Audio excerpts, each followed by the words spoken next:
I can't believe my baby is already 6 months old.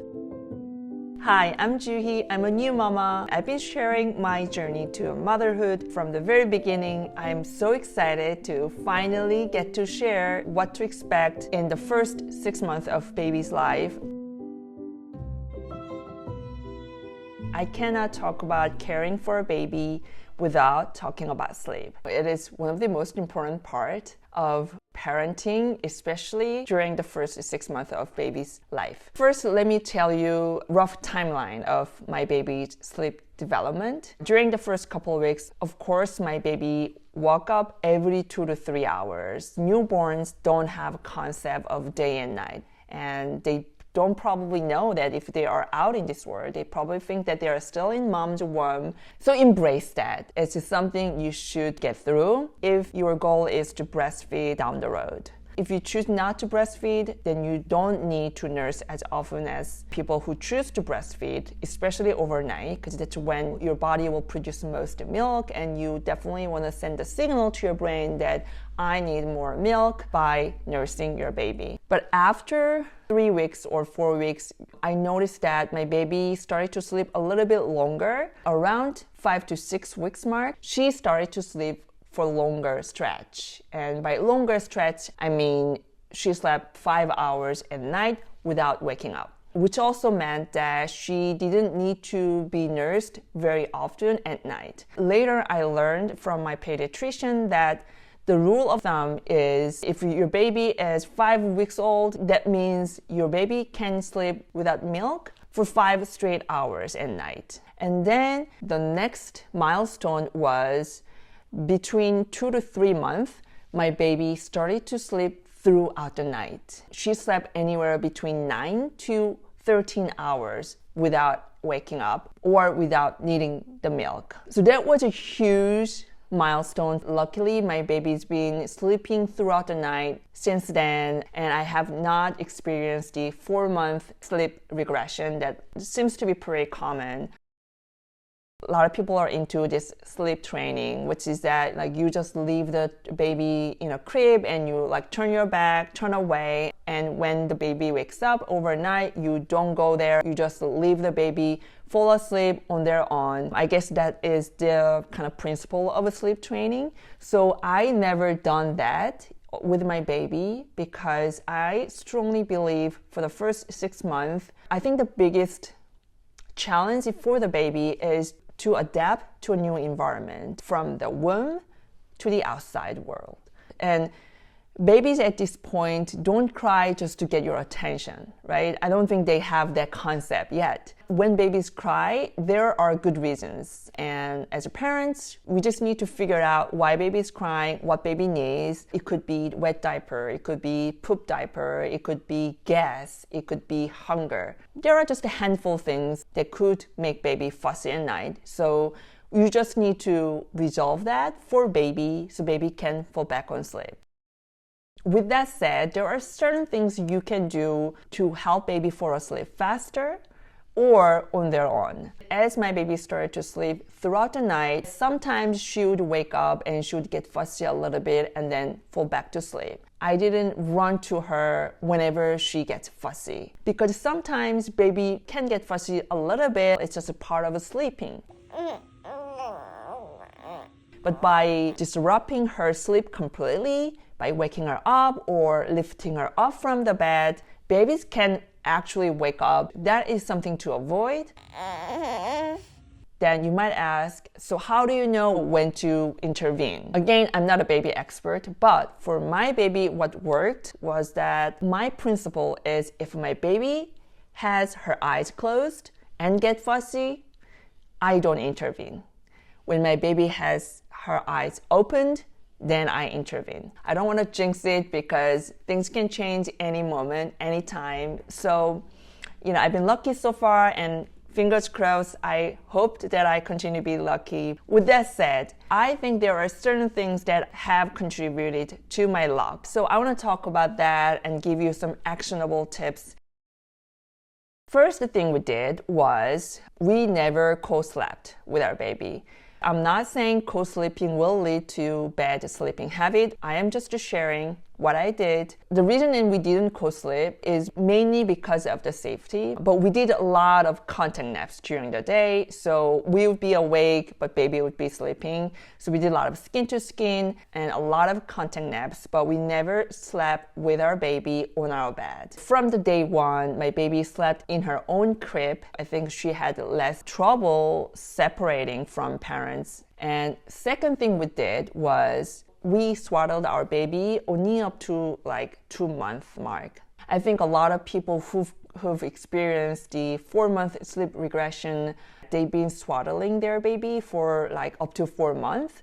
And I think the longer, you swaddle your baby will get used to it. And I think it will be harder later on to unswaddle. So I initially bought this swaddle called Love to Dream. Your baby's arms go up like this. I bought this because it seems like everybody seems to love it, but I quickly disliked the swaddle for a couple of reasons. First of all, it has a zipper. The swaddle quickly became too tight for my baby. When she had a bigger size, it wasn't tight enough. So it was kind of hard to find the right size with Love to Dream. Whereas with Halo, I buy one size, which was 0 to 3 months, and I was able to use it from the beginning till when she stopped needing the swaddle. Secondly, yes, it is true, babies do have their arms up when they're sleeping. When we start to notice that our baby like to move her arm a little bit while sleeping, we swaddled halfway only, meaning we didn't swaddle her shoulder or arm, so her arm can be free, and we only swaddle her body. In a way, we were able to gradually unswaddle her without giving her too much stress. She didn't have to go through dramatic changes from completely being swaddled to not swaddled at all. Whereas Love to Dream, there would be no transition. You are either stuck with this or no swaddle at all. So for those reasons, I personally strongly recommend Halo swaddle over Love to Dream. So that's tip number 2. And another tip would be, it's actually pretty much common sense, but I don't think a lot of people talk about it. So I just want to share it here. I think babies are just like us.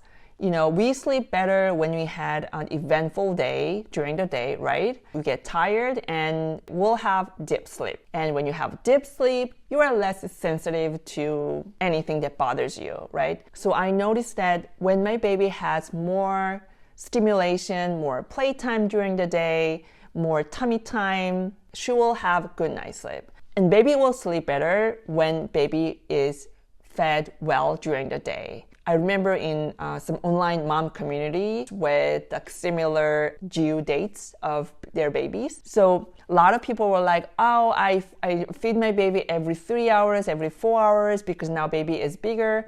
And I was like, I could not relate to that. Yes, my baby was getting older, but also my baby was sleeping longer at night, which meant that I need to jam more feeding session while she was awake. Still to this day, I feed my baby every 2 and 2.5 hours. It's never 3 or 4 hours because I know that I need to feed her enough while she's awake so she can sleep through the night and I don't have to nurse her at night. Oh, speaking of nursing, the reason that my baby would wake up during overnight sleep was because she was gassy. That was what bothered her the most. So I did not try to nurse my baby to sleep because that means she will be more likely to be gassy at night. One thing I want to also mention is that when our baby became 4 months old, we made a transition from a mini crib to a floor bed. So we got this Montessori floor bed from Amazon. It has high rails,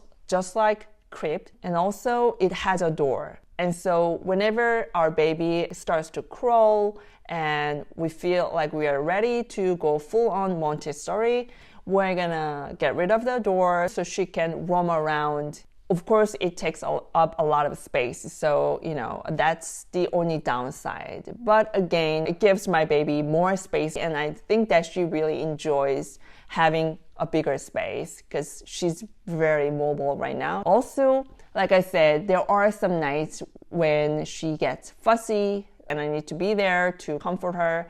And this bed works so well because I can literally lie down next to her and sometimes nurse her lying down. I don't do this all the time, but whenever I weigh the pros and cons of nursing my baby to sleep and the pros outweighs cons, I do nurse my baby to sleep. But it's been only like a handful of times I did this during the first 6 months. One thing I hope you can take away from watching this video is that parenting is all about being flexible. You know, I'm someone who loves to plan, who loves to get control over things, but one thing for sure about parenting is you don't have control. You can learn and you can adapt to new challenges, but it's a constant learning process, and you just need to be open-minded, and you just need to let your baby lead you in a way. I'm kind of sidetracking here a little bit. I feel like a lot of parenting advice is all about you have to be consistent. You have to be consistent. But I think not many people are talking about you have to be also flexible. Basically, during the first couple weeks, I think consistency is not as important as flexibility. I don't believe in super rigid, hardcore, consistent principle when it comes to parenting a newborn or new baby. You just have to follow your baby's lead. That's, I think, what's important here. At least that's how I navigated. Oh my God, I can't believe I've talked so long. So in my next video, I want to talk about my baby's social development, when she became more aware, when she gave us the first smile, and when we introduced our baby to our extended family and friends, and how we are navigating her language development. If you don't know, we are a biracial couple, and my native language is Korean and English is my second language. My husband is also bilingual. He speaks English and Ukrainian. I want to talk about this a little bit in my next video, so make sure to subscribe if you like this video so far. Thanks so much for watching. I'll see you in my next video. Bye!